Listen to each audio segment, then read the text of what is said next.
Hello বন্ধুরা, 12 মিশালি YouTube চ্যানেলে দেখছেন। দেখুন বন্ধুরা, আজকে হচ্ছে রান্না করব পালং শাক। পালং শাকটা হচ্ছে সুগারের পেশেন্টদের জন্য আমি রান্না করব। কিভাবে করব বন্ধুরা, পালং শাকটাকে ভালো করে বেছে নিয়ে একটু কেটে ভালো করে ধুয়ে নিতে হবে 2-3 বার জলে, যাতে বালি টালি কিছু না থাকে।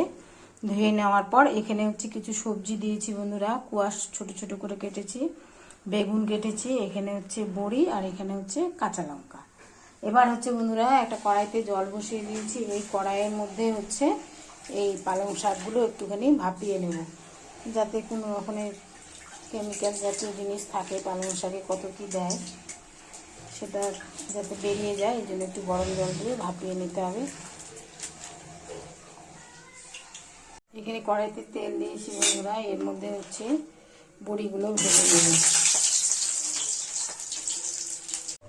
বন্ধুরা, পালং শাকটাকে ভাপিয়ে নিয়ে আর একটু সুন্দর জল দিয়ে এইভাবে ধুয়ে নিতে হবে। একটু ভাজা ভাজা করে বন্ধুরা এখানে একটু ঢেকে রাখবো। এইভাবে ভাজা ভাজা করে নিয়ে বন্ধুরা পালং শাকটা এর উপর দিয়ে দেব,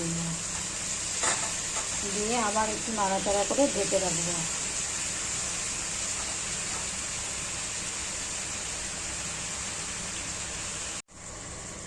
এই বন্ধুরা, এটাকে একটু নাড়াচাড়া করে নিয়ে এখন হচ্ছে বড়িগুলো দিয়ে দেবো, দিয়ে তারপরে একটু জল দিয়ে রেখে নামিয়ে দেবো।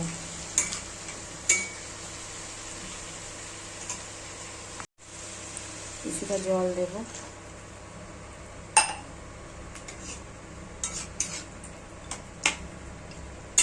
যে যেরকমভাবে খাবে, কেউ মাখা মাখাও খেতে পারে, কেউ একটু ঝোলা ঝোলাও খেতে পারে।